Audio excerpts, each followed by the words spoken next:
Comp 92.3, where Vegas rocks. It's Sylvia, and I've got Jennifer Finch of L7. Do you want me to refer to you as Jennifer Precious Finch? Precious is my middle name, and I go by it sometimes. My professional name is Jennifer Finch. Okay. It's a cute name. It's a cute middle name. I know my dad wanted to name me Precious as my first name, so the Uh, compromise was the middle name. okay. My Got mom it. wanted to name me Robin. I will Say say, it out loud, Robin Precious Finch. my mom wanted to name me, I think it was as a joke, but she wanted to name me Blue Diamond. I love it. I think it's an amazing name. And It's a why cool stage is name. it just that pregnancy makes people weird and funny? I Like, what is it? I think so because my aunt was asking, "Oh, what are you gonna name the baby girl?" And she's like, "Blue Diamond." Yeah. I think she was just over it. She just wanted me out. Yeah. I was married to a guy who, a super great guy named Chris Pedersen, and Uh-huh. we talked about having children. And the first thing he said was, "Oh, I want to have a son, and I want to name him Marshall Stacks." And I was like, "We're not having children." that's that's the that You was just the get it. Birth control right there. I want to name my kid Draco if I ever have a Great son. name. That's That's a I think it's a cool name. Everybody tells me it's not good. And it also reminds him of Harry Potter, so right. Yep. whatever. But Draco's is a kick-ass name. But we are here to talk about the Punk Rock Museum. You're going to be doing a tour February 28th, March 1st, March 2nd, March 3rd. This isn't your first time at the Punk Rock Museum. You know what? When you get to my age, honey, nothing is the first time, baby darling. It's only round 3 to 10. But No, you're coming back like what's it like coming back, to the Punk Rock Museum, but also Vegas? right. Well, so, I live in Los Angeles, so Las Vegas is not that far away, and I spend a Mhm. lot of time in Las Vegas. I love it. I'm not the kind of person that just comes to Vegas and does the Vegasy stuff. Like, I actually have Good. friends. There's more to My us. people live in Vegas. Yeah, more to life. And yeah, I'm super excited. I love it. Awesome. So I want to get into L7 real quick. You joined the band at a time where it seemed like it was rough for Danita and Susie. You wanted to play bass for them, and I believe you played briefly with Courtney Love in Sugar Baby Dolls. What ultimately got you in the band, and then how did you help the band move forward from where they were at before you joined? So L7 was started by Danita Sparks and Susie Gardner in around 1985, although they admittedly say that it was always a bit blurry. So it could have been earlier. I am not blurry about it at all because I was in and around the scene and saw their other bands, but it's their story to tell. But I am going to say that they started in 85 and they went through a couple bass players. I am not a bassist. I'm a guitarist. I play keyboards. I'm a singer, but I love these gals. And I really wanted to just, I guess, clearly spend my entire life up until we could all collect Social Security together. And that's what happened. Although I did leave for about 8 years in the later 90s to go do a band called Other Star People and then a band called The Shocker, which are both really great bands. Look them up, Yeah. people who Um, are listening. I know it's always so weird. And plug. You know, but L7 has 7+ great records. Also, we have a documentary. Did you know that? It's called I Pretend did. We're Dead. Yep, it's streaming. It can be downloaded. I highly recommend it. We're going to be talking about that in a little bit, but like you said, L7 just happened to be four women who were just super badasses, just in your face. Um, there was, aside from the grunge label, there was the Riot Grrrl label. Now, did you ever accept that label, or did you just think that that didn't describe L7 properly?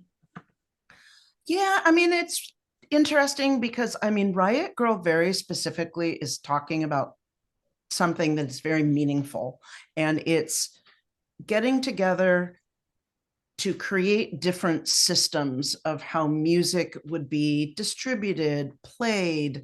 Do you know what I mean? Like Riot Grrrls were like, we don't want to be part of the mainstream We want to create our own fanzines, our, own record labels, our own radio shows. And that is totally important to note. And I'm so proud of anyone who did that, because that's ultimately, that DIY push is that is what fuels me personally.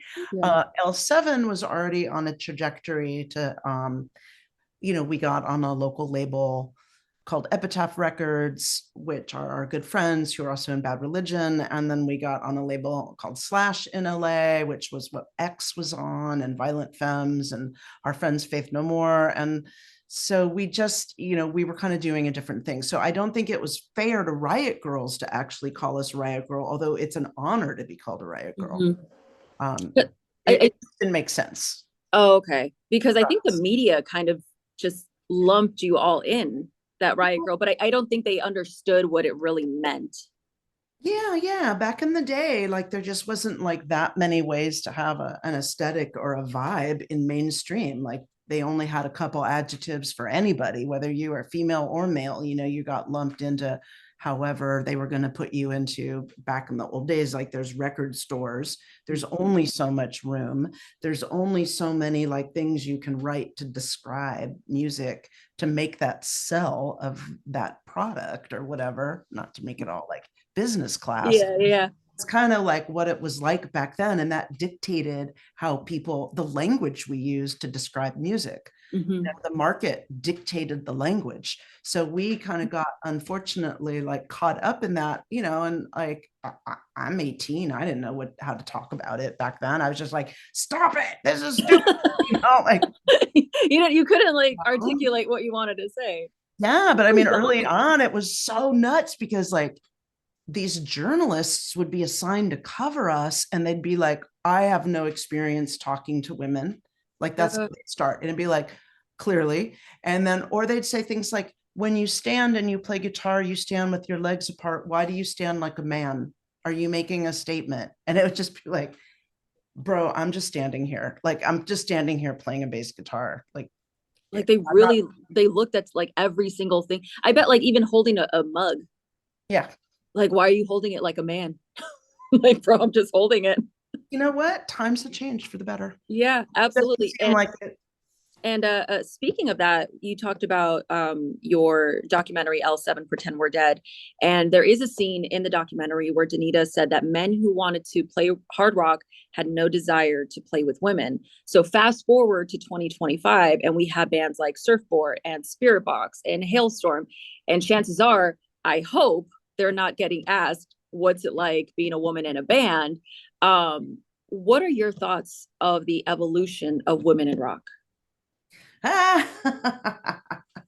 am going to respectfully pass, because in my passing on it, I think that women should understand, and men, that they have an opportunity to create without having to hear my opinion, and they should move forward and create what they need to create and the art that they need to do without the burden of the past.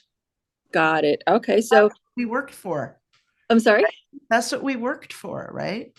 And now we're here. That's why we have getting ready to do a nostalgia tour. Well, that's why we have these bands, and it is thanks to bands like Hole and L7.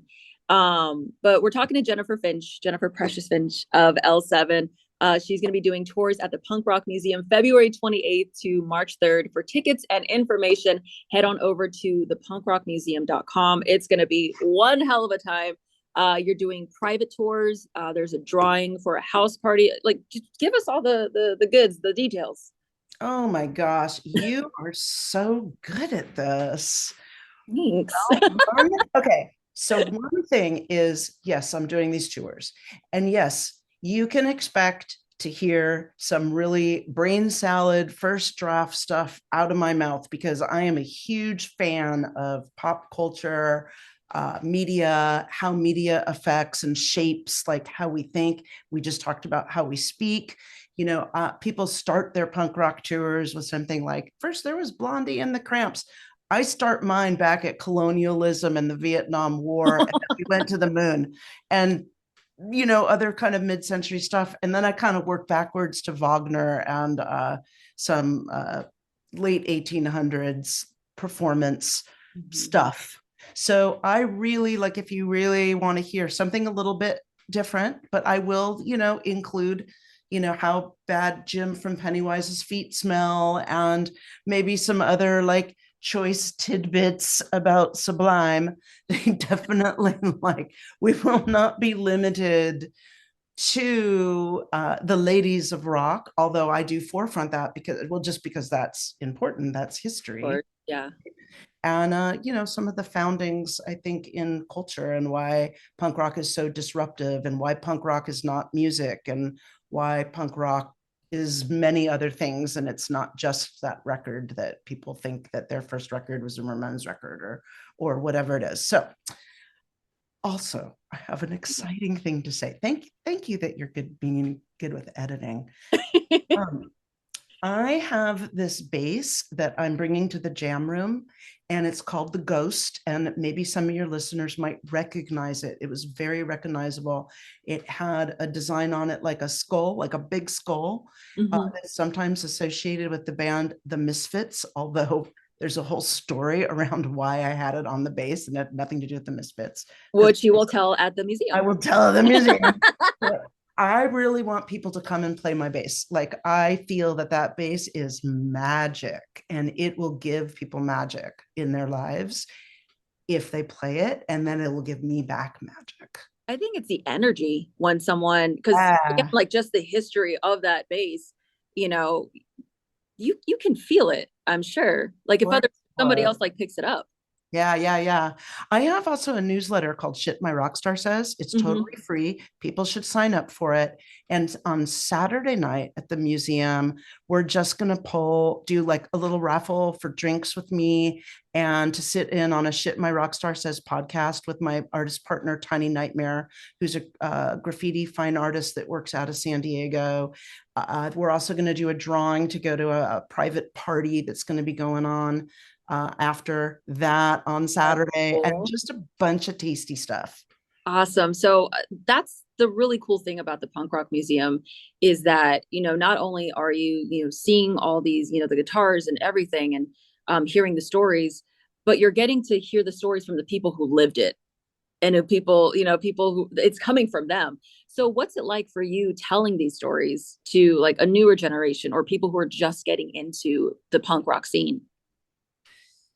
Well, I don't know if anyone's just getting into the punk rock scene and that Mhm. they need to be informed about it. That's what I'm trying to say, is just like, do your punk rock without having to recreate the past or listening to me. I think it's fun to listen to me.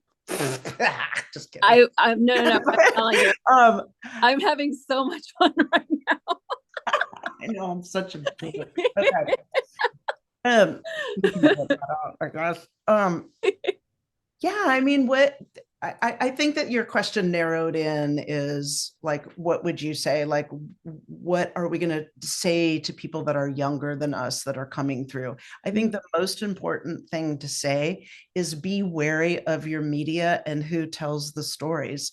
Even when we are telling our own story, there's always going to be pressures to be able to create certain narratives, right? And Mhm. social pressures and legal pressures and all kinds of pressures.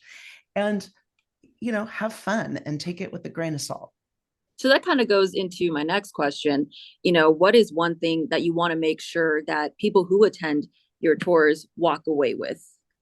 And that's just be wary of where you're getting the stories and I think that they need to know that I stand like a man.